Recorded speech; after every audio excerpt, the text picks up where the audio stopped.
ሰላም ጤና ይስጥልን የጣና ቲቪ ተከታታይ ቤተሰቦቻችን፣ እነሆ የሰዓቱን የጣቢያችን ዜና መረጃና ዜና ትንታኔዎችን ይዘንላችሁ ቀርበናል። አክብሮታዊ ግብዣችን እያስቀደምን በቅድሚያም አበይቶችን አቀርብላችኋል።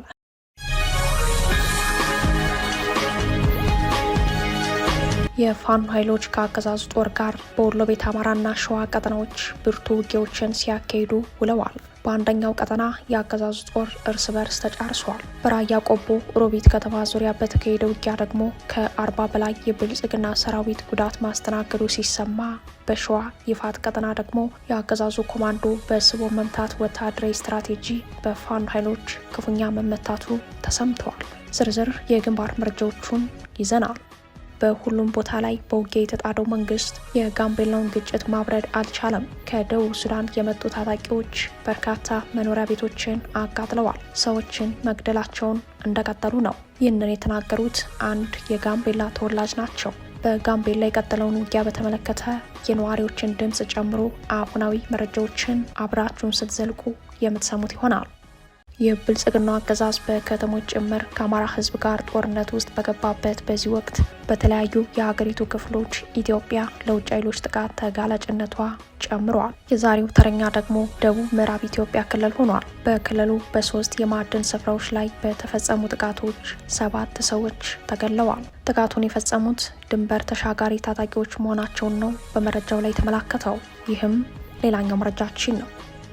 የመካከለኛው ምስራቅ ውጥረት ተጽዕኖ የሚያርፍበት የአፍሪካ ቀንድ በዛሬው ዕለት አዲስ ክስተት አስተናግዷል። ይኸውም እስራኤል ለሶማሊላንድ ሀገራዊ እውቅና መስጠቷ ነው። የሶማሊላንድ ነጻ ሀገር መሆን ለቀጠናው የሚፈጥረው ትሩፋትና ተግዳሮቶች እንደሚኖሩት የጉዳዩ ተከታታዮች አስተያየታቸውን በመስጠት ላይ ናቸው። በተለይም ከኢትዮጵያ አንጻር ይህ ውሳኔ እንዴት ይታያል የሚለውን ጨምሮ በጉዳዩ ላይ ሰፋ ያለ ዳሰሳ አዘጋጅተናል። የተወደዳችሁ አብራችሁን ስትቆዩ እነዚህንና ሌሎችን ታደምጣላችሁ። አሁን ወደ ዝርዝር መረጃዎቹ እናመራለን።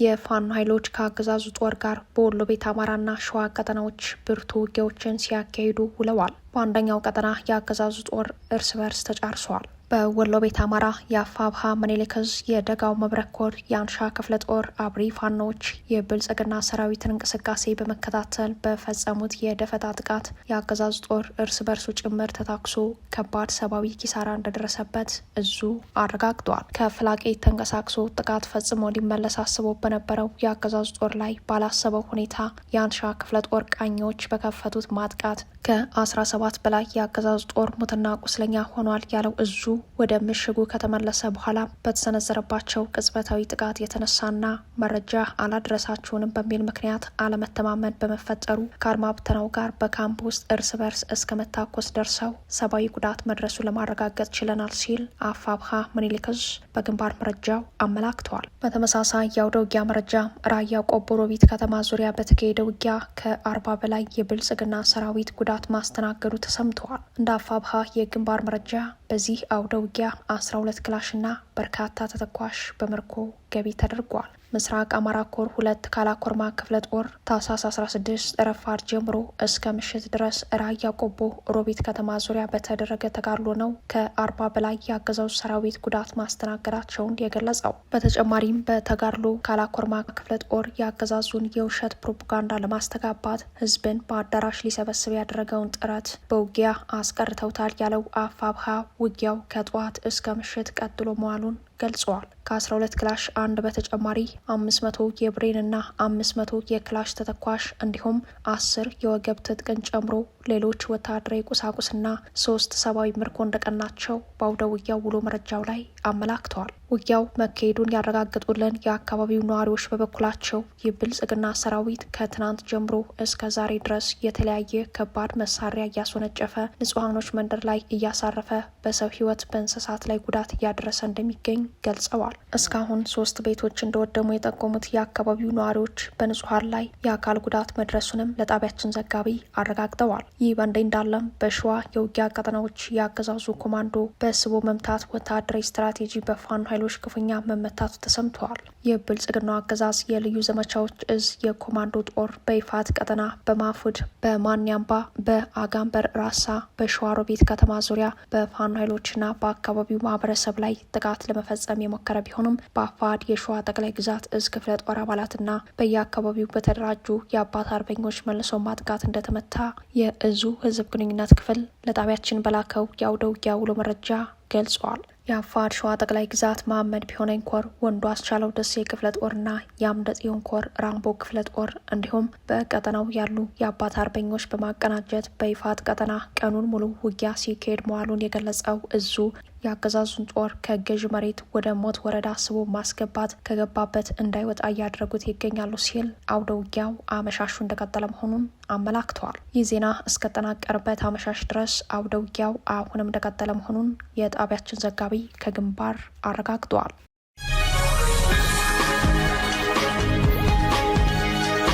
በሁሉም ቦታ ላይ በውጊያ የተጣደው መንግስት የጋምቤላውን ግጭት ማብረድ አልቻለም። ከደቡብ ሱዳን የመጡ ታጣቂዎች በርካታ መኖሪያ ቤቶችን አቃጥለዋል። ሰዎችን መግደላቸውን እንደቀጠሉ ነው። ይህንን የተናገሩት አንድ የጋምቤላ ተወላጅ ናቸው። 11 ሰዓት ወደ ጠርፋ የሚባል ቦታ ነበረ።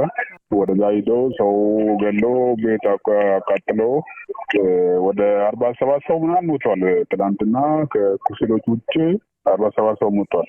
ሰዎች እኮ ታጣቂዎች ከሌላ ሀገር መጥተው ከቁጫለ የደቡብ ሱዳን ድንበር ከሌላ ሀገር መጥተው የደቡብ ሱዳን ወታደሮች ናቸው። ከዛ ነው የመጡት። በድንበር አቋርጠው ከመርዞን አካባቢ ገብተው ሰው ገሏል። ያው ዛሬ ራሱ ምን እንደሚፈጠር አይታወቅም። ለምን መንግስት እኮ በዚህ ሰዓት እኮ በቃ አልቻለም። ውጊያ በየቦታ እየደረሰ ስለሆነ ብዙ ቦታ ነው አሁን ውጊያ እየተካሄደ ያለው።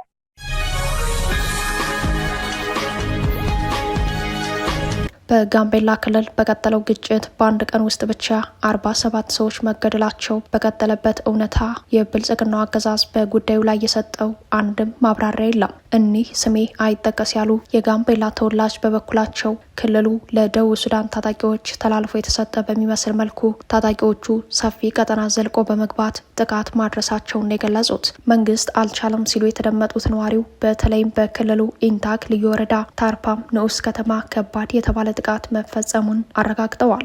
ስማቸው እንዳይጠቀስ የፈለጉ አንድ የጤና ባለሙያ በበኩላቸው የሟቾች ቁጥር የሚገለጸው በመጀመሪያ ደረጃ መረጃ ላይ የተመሰረተ መሆኑን አስታውሰው ቁጥሩ በመቶዎች እንደሚገመት ገልጸዋል። ትናንት በወጣ አንድ መረጃ ላይ 47 ሰዎች ሞተዋል ቢባልም በቤታቸው ውስጥ እንዳሉ የተቃጠሉ አንዳንድ ሰለባዎች እስካሁን በሟቾች ቁጥር ውስጥ ሳይካተቱ እንደቀረ በመግለጽ በአንድ ቀን ብቻ ከ100 በላይ ሰዎች ሊሞቱ እንደሚችል በመግለጽ የግጭቱን አስከፊነት አስረድተዋል። አክለው ነዋሪዎች አሁንም ሟቾቹን እየቀበሩ ነው ብለዋል። በቀጠለው የጸጥታ ችግርና መንገዶች በመዘጋታቸው ምክንያት በርካታ ቁስለኞች ጋምቤላ ከተማ በሚገኙ የሕክምና ተቋማት መድረስ አልቻሉም ያሉት ግለሰቡ አያይዘው ወደ ጋምቤላ የሚመጡበት ምንም መንገድ የለም፣ መንገዱ አሁንም እንደተዘጋ ነው ብለዋል። ከዚሁ ጋር በተያያዘ መረጃ ዓለም አቀፍ የድንበር የለሽ ሐኪሞች ቡድን በጋምቤላ የተቀሰቀሰው ግጭት ተባብሶ መቀጠሉን ባወጣው መረጃ አስታውቋል። ቡድኑ በአንድ ቀን ብቻ ከ100 በላይ በመሳሪያ የቆሰሉ ሰዎችን ተቀብሎ ማከሙን ገልጿል። ባለፈው ሳምንት ረቡዕ በግጭቱ ለቆሰሉ ታካሚዎች ኮሌ የስደተኞች መጠለያ ውስጥ የሕክምና እርዳታ መስጠት በጀመረ በ48 ሰዓታት ውስጥ ከባድ የመቁሰል አደጋ የደረሰባቸውን 19 ሰዎች ጨምሮ 50 ቁስለኞችን ማከሙን የገለጸው ቡድኑ ባለፉት 7 ቀናት ከ150 በላይ ቁስለኞችን ተቀብያለሁ ማለቱን የሚያስታውሱ የጉዳዩ ተከታታዮች በበኩላቸው መንግስት አልቻለም የሚለውን የጋምቤላ ተወላጁን አስተያየት ይጋራሉ። ግጭቱ ከጀመረ ወዲህ የበርካቶች ሕይወት መጥፋቱን የአካል ጉዳት መድረሱንና ግጭቱ በዚሁ ከቀጠለ ወደ ሕክምና ጣቢያው የሚገቡ ቁስለኛ ታካሚዎች ቁጥር ሊጨምር እንደሚችል የስጋት ትንተናዎች በመሰጠት ላይ ናቸው። በቁስለኞች ብዛት ሳቢያ የጋምቤላ ከተማ ሆስፒታል ሳምንቱን ሙሉ የተመላላሽ ሕክምና አገልግሎት ማቆሙንና ሌሎች የሕክምና አገልግሎቶችን መስተጓጎላቸውን በቀደመው ዜናችን መረጃውን ማድረሳችን ይታወሳል። በደቡብ ምዕራብ ኢትዮጵያ ክልል በ3 የማዕድን ስፍራዎች ላይ በተፈጸሙ ጥቃቶች 7 ሰዎች ተገደሉ።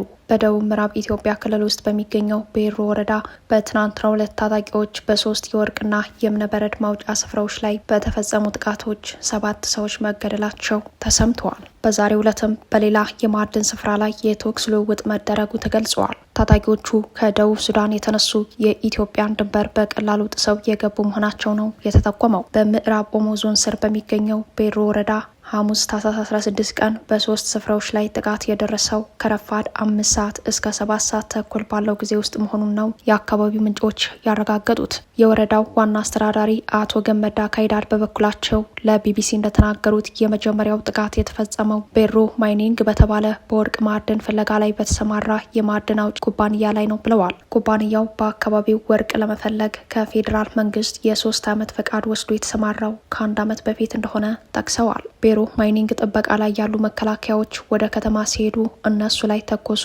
ወዲያውኑ አንድ ሳይት ላይ ገብተው ጥቃት ከፈቱ ሲሉ በጋቢሳ ቀበሌ የተፈጠረውን የመጀመሪያውን ክስተት ገልጸዋል። በወርቅ ማውጫ ስፍራ ላይ በተፈጸመው የመጀመሪያው ጥቃት የአንድ ሰው ሕይወት እንዳለፈ ሁለቱ ባለስልጣናት ገልጸዋል። በጥቃቱ የተገደለው ግለሰብ በማዕድን ማውጫው ስፍራ ላይ የሚሰራ የአይሱዚ መኪና ረዳት እንደሆነም ታውቋል። ከሞት በተጨማሪ አንድ ሌላ ሰው ላይ ጉዳት መድረሱም ተሰምተዋል። ዋና አስተዳዳሪው አቶ ገመዳ እንደሚናገሩት በዚህ ስፍራ የነበሩ ሌሎችም ሰዎች ጥቃት ተከፍቶባቸው ነበር። የሳይቱን ሰው ከበቡ። ከዚያ ሚሊሻ አስተባብረን ከዚያ ሳይት አስለቀቅን። ትንሽ ስንቆይ እዚያው ማዕድን ማውጫው ስፍራ ላይ ከመከላከያ ጋር ለረጅም ሰዓት ተዋጉ ሲሉ ቀጥሎ የተፈጠረውን ክስተት አብራርተዋል። በአካባቢው የነበረው የብልጽግና ሰራዊት በአመዛኙ ወደ ጋምቤላ ክልል በመግባት ከደቡብ ሱዳን ታጣቂዎች ጋር በመዋጋት ላይ እንዳለ የጠቆሙት ሌሎች የአካባቢው ምንጮች በበኩላቸው በአካባቢው በጥበቃ ላይ የነበሩት ውስን የሰራዊቱ አሃዶች ከታጣቂ ኃይሉ የተኩስ ልውውጥ ማድረጋቸውንም ገልጸዋል። ይሁን እንጂ ጥቃቱን የእብነበረድ ማዕድን ማውጫ ስፍራው ላይ ቀጥሎ መዋሉ ተሰምተዋል። ሁለተኛው ጥቃት የተከፈተው የእብነበረድ ማዕድን ማውጫ ስፍራውን ሲጠብቁ በነበሩ ሰዎች ላይ እንደሆነ የሚገልጹት የአካባቢው ምንጮች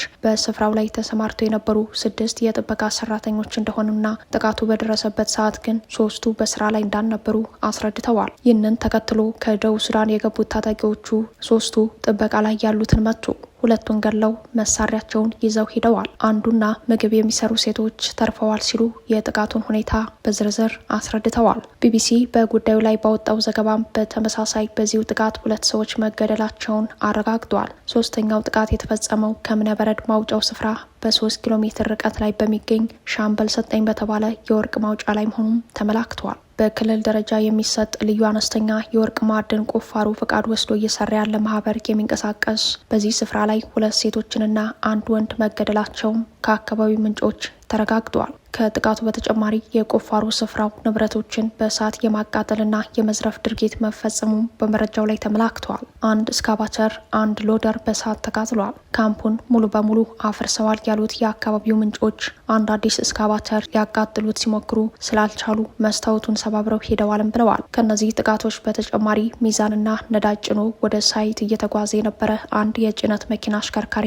መገደሉ ታውቋል። በአንድ ቀን ውስጥ በሰዓታት ልዩነት በማዕድን ማውጫ ስፍራዎች ላይ በተፈጸሙት ጥቃቶች በአጠቃላይ 7 ሰዎች ተገድለው 2 ሰዎች መቁሰላቸውን የታወቀው በዛሬው ዕለት ታህሳስ 17 ቀን በሌላ የማዕድን ቁፋሮ ቦታ ላይ የተኩስ ልውውጥ እየተደረገ መሆኑም ተሰምተዋል። ዛሬ አሁን በዚህ ሰዓት አንድ ሳይት ላይ ከፍተኛ ውጊያ አለ ያሉት የአካባቢው ምንጮች የብልጽግና መከላከያ በቂ ባለመሆኑ የደቡብ ምዕራብ ክልል የጸጥታ ኃይል እንዲገባ መደረጉን ገልጸዋል። ከዚህ ቀደምም የደቡብ ሱዳን ታጣቂዎች በዚሁ ደቡብ ምዕራብ ክልል 100 ኪሎ ሜትር ዘልቀው መግባታቸው በብልጽግናው ፓርላማ ጭምር መነጋገሪያ ሆኖ እንደነበር አይዘነጋም። የብልጽግናው አገዛዝ በከተሞች ጭምር ከአማራ ሕዝብ ጋር ጦርነት ውስጥ በገባበት በዚህ ወቅት በተለያዩ የሀገሪቱ ክፍሎች ኢትዮጵያ ለውጭ ኃይሎች ጥቃት ተጋላጭነቷ ጨምረዋል። ከሰሞኑ በጋምቤላ የቀጠለው ውጊያ ተመሳሳይ የተጋላጭነት ችግር የጋበዘው ጥፋት እንደሆነ ቀደም ባለው ዘገባችን መረጃውን ማድረሳችን ይታወሳል።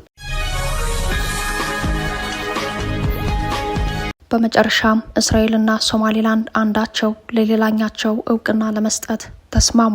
የእስራኤሉ የውጭ ጉዳይ ሚኒስተር ጌዲዮን ሳር የእስራኤሉ ጠቅላይ ሚኒስተር ቤንጃሚን ኔታንያሁና የሶማሊላንድ ፕሬዚዳንት አብዱራህማን አብዱላሂ ሁለቱ ሀገሮች አንዳቸው ለአንዳቸው እውቅና እንዲሰጡና ሙሉ ዲፕሎማሲያዊ ግንኙነት እንዲጀምሩ ዛሬ ከስምምነት ላይ መድረሳቸውን አስታውቀዋል። በዚህ መሰረት እስራኤል ለሶማሊላንድ እውቅና በመስጠት በዓለም የመጀመሪያው ሀገር ሆናለች። ይህም በአፍሪካ ቀንድ አዲስ ክስተት ሆኖ ተመዝግቧል። የመካከለኛው ምስራቅ ውጥረት ተጽዕኖ የሚያርፍበት የአፍሪካ ቀንድ እስራኤል ለሶማሌላንድ እውቅና መስጠቷ የሞቃዲሾን መንግስት በእጅጉ እንደሚያስደነግጠው ይጠበቃል። በተለይም የጋዛ ነዋሪ ፍልስጤሞችን በሶማሌላንድ ግዛት የማስፈር አማራጭ ከታሰበ ወዲህ ሁኔታዎች በመካረር ላይ መቆየታቸው ይታወሳል። እያገባደር ነው ባለው የፈረንጆቹ 2025 ከወደ አሜሪካ የተሰማው መረጃ በአፍሪካ ቀንድ አዲስ ሀገር ሊፈጠር ስለመሆኑ ጠቋሚ እንደነበር አይዘነጋም። የአሜሪካው ኮንግረስ አባል ስኮት ፔሪ ሀገራቸው ለሶማሌላንድ እውቅና እንድትሰጥ በይፋ የጠየቁበት መጠሪያ ስሙ ሪፐብሊክ ኦፍ ሶማሌላንድ ኢንዲፐንደንስ አክት የተባለው የድንጋጌ ረቂቅ የቀረበው በ2025 አጋማሽ እንደነበር ይታወሳል። የአሜሪካ የውጭ ጉዳይ ፖሊሲ ሶማሌላንድን እንደ አንድ ነጻ ሀገር መቀበል ጠቃሚ መሆኑን ደጋግመው በመናገር ላይ ባሉበት በዚህ ወቅት እስራኤል ለሶማሌላንድ ሀገራዊ እውቅና መስጠቷን ሁኔታዎችን የተናበቡ አድርጓቸዋል። በተለይም የእስራኤልና የኢራን ግጭት ያሳሰባት አሜሪካ አካባቢው ላይ ያላትን ተጽዕኖና ተጠቃሚነት ለማረጋገጥ የተረጋጋና ሰላማዊ ሀገር እንደሚያስፈልጋት ማማተር መጀመሯን የሚያወሱት የቀጠናው ተንታኞች የእስራኤል እርምጃ ለአሜሪካ ተጨማሪ የውሳኔ ጉልበት እንደሚሆናት ገምተዋል። የሶማሊላንድ ነጻ ሀገር መሆን ለቀጠናው የሚፈጥረው ትሩፋትና ተግዳሮቶች እንደሚኖሩት የጉዳዩ ተከታታዮች አስተያየታቸውን በመስጠት ላይ ናቸው። የሶማሊላንድ ውጭ ጉዳይ ሚኒስተር ሶማሊላንድ የጋዛ ፍልስጤማውያንን ተቀብሎ በማስፈር ዙሪያ ከአሜሪካ ጋር ለመነጋገር በሯ ዝግ እንዳልሆነ የግዛቲቱ ውጭ ጉዳይ ሚኒስተር አብዲ ረህማን ዳሂር አደን ለአንድ የእስራኤል ቴሌቪዥን በተናገሩት በወራት ልዩነት እስራኤል ለሶማሊላንድ ሀገራዊ እውቅና መስጠቷን የሚያወሱት የአፍሪካ ቀንድ ተንታኞች ውሳኔውን አዲሱ ክስተት ሲሉ ጠርተውታል። ሶማሌላንድ የሀገርነት እውቅና ለማግኘት ፍልስጤማውያንን በማስፈር ዙሪያ ለመነጋገር ዝግጁ ነኝ ስትል መክረሟ አይዘነጋም። ሆኖም ከሶማሌላንድ ጋር ለመነጋገር የሚፈልግ ማንኛውም ሀገር በቅድሚያ ሀርጌሳ ውስጥ የዲፕሎማቲክ ውክልና ሊኖረው ይገባል የሚለው ቅድመ ሁኔታዋ ዛሬ ፍሬ ወደ ማፍራት ተሻግሮ በእስራኤል ዘንድ ሀገራዊ እውቅና ለማግኘት በቅታለች። በተመሳሳይ ሶማሌላንድ ለአሜሪካ የጦር ሰፈር ለመስጠትና በምላሹ የሀገርነት እውቅና ለማግኘት ማቀዷ ይታወሳል። እነዚህ የቀደሙ እንቅስቃሴዎች በአሁኑ ሰዓት እስራኤል ለሀርጌሳ ከሰጠችው ሀገራዊ እውቅና አኳያ አሜሪካ በቀጠናው ያላትን ጥቅም ለማስከበር ለሶማሌላንድ ሀገርነት እውቅና ልትሰጥ ትችላለች ተብሎ ተገምቷል። ይህ ጉዳይ በሞቃዲሾ መንግስት በኩል ተቀባይነት ባይኖረውም ቅሉ አሜሪካ ሁሉንም የሶማሊያ ወደቦች፣ የአየር ማረፊያዎች ለብቻዋ ያለምንም ተቀናቃኝ መቆጣጠር ማንም ባያግዳትም የመካከለኛው ምስራቅ ውጥረት ሶማሌላንድን እንደ ሀገር እውቅና ለመስጠት ሊያስገድዳት ይችላል ተብሏል። ለዚህም አደገኛው ገፊ ምክንያት የጋዛ ፍልስጤሞችን በሶማሌላንድ ምድር የማስፈርና የእስራኤልን ዘላቂ ጥቅም የማረጋገጥ ጉዳይ እንደሚሆን በአስረጅነት ቀርበዋል። የጉዳዩ ተከታታዮች እንደሚሉት ሶማሌላንድ ሀገራዊ እውቅና ቢሰጣት ከኢትዮጵያ ጋር አዲስ የባህር በር ድርድር ለማድረግ የሚያስችል አቅም እንደሚፈጥርላት ይገመታል። ይህ ውጤት በብልጽግናው አገዛዝና በኤርትራ መንግስት መካከል ያለውን ውጥረት በከፍተኛ ደረጃ ሊያረግበው ይችላል ቢባልም የጦርነት ፖሊሲ ባለቤቱ አብይ አህመድ መሰል እድሎችን ለመጠቀም የሚያስችል የዲፕሎማሲ ብልጠት የላቸውም የሚሉ ወገኖችም አልጠፉም። የሆነው ሆኖ እስራኤል ለሶማሌላንድ እውቅና በመስጠት በዓለም የመጀመሪያዋ ሀገር ሆናለች። ይህም በአፍሪካ ቀንድ አዲስ ክስተት ሆኖ ተመዝግቧል። ክቡራትና ክቡራን ቤተሰቦቻችን ለሰዓቱ የተሰናዱት መረጃዎቻችን የተከታተሏቸዋቸውን ይመስሉ ነበር። አብራችሁን ስለቆያችሁ ልባዊ ምስጋናችን ድረሳችሁ እያልን የጣና ቲቪ ወቅታዊ ዜናዎች፣ ትንታኔዎችና ልዩ ልዩ ፕሮግራሞች እንዲደርሷችሁ ቻናላችን ሰብስክራይብ በማድረግ ቤተሰብ ይሁኑ። በተሳትፎ የትግል ሚዲያው እንዲያጠናክሩ ጥሪያችን እናቀርባለን። ጣና ቲቪ ከሀቅ ጋር